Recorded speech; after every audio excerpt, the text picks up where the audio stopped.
Well, good day, YouTubers. Today I'm going to show you how to do a basic cookie mix.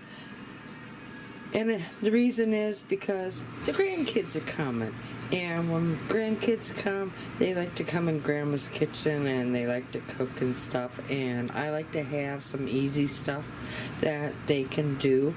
And with this basic cookie mix, this is something that all young little bakers can simply have in Mama's pantry or Grandma's pantry for that matter, and have on hand and make an array of cookies. So let's go ahead and let's get started. What I have over here in this container here, which I'm going to keep all my mix in, is 8 cups of flour. And to that we're going to be adding 2.5 cups sugar,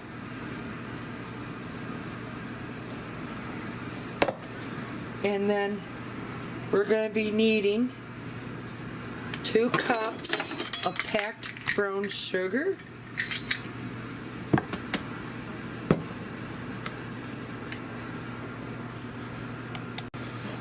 okay, I'm just going to bring it over here because it's just going to be easier to mix everything all up inside the bowl here. But I already added the brown sugar, as you can see right there it is. But it all fit right back inside this container. We just wanted to get it all mixed up.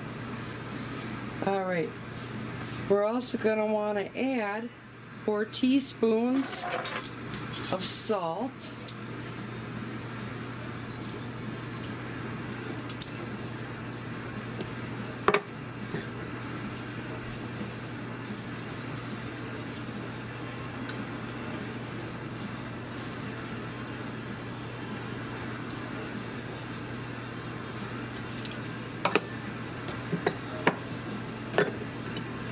one and a half teaspoons of baking soda,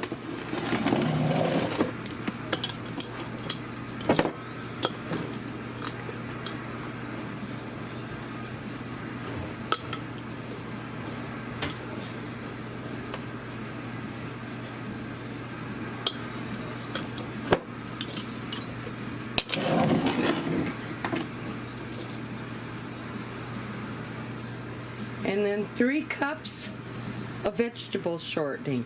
Well, I'm not using vegetable shortening. I'm using the dehydrated shortening powder, and it's the same as what you would use in shortening. So if your recipe would call for 3 cups of vegetable shortening, that's how much you would use of the dehydrated the shortening powder here. So I'm going to go ahead and I'm going to measure out the 3 cups.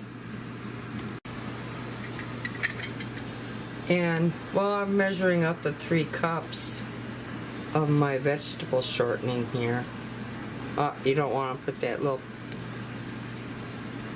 packet in there. I really like using the shortening powder because you don't have to worry about it going rancid on your shelves or anything like that. It has a longer shelf life, and I really don't use a lot of shortening. So when I do use shortening in recipes like this, I just love this powder. I don't have to worry about cutting it all in. And like I said, if I, oops. And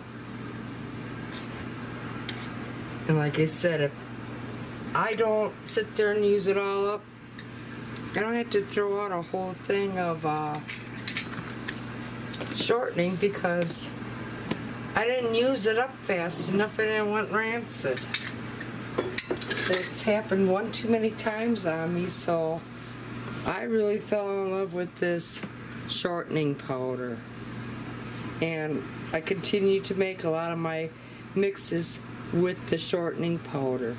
So now let's go ahead and give this all a good mix. mix everything all up well, and then we're going to put it back into our big container back here, and we're going to show you how to use it. Okay, I'm all done mixing it all up. I started out mixing it with a wooden spoon, but I ended up mixing it with the best thing that my grandma always told me that was the best kitchen appliance that a woman ever had in her kitchen. And guess what, folks? They're attached at the end of your arms, and they're called your little hands. So I mixed that all up. I just went in there all the way, and just take your time. Rub the mixture through your fingers and your hands. And I went all the way down to the bottom and stuff. And now I'm going to sit there and put it all into my container here. And I want you to do the same. So go ahead.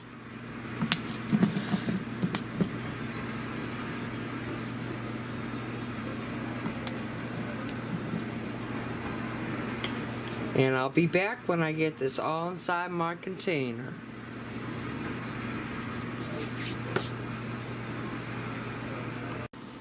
See, I told you it was going to fit all in there. And I also took out the measurements for our very next recipe that I'm going to show you how to make snickerdoodles. Yeah!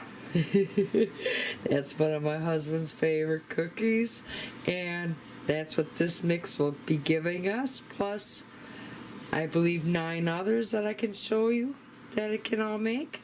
So let's go on to our next recipe.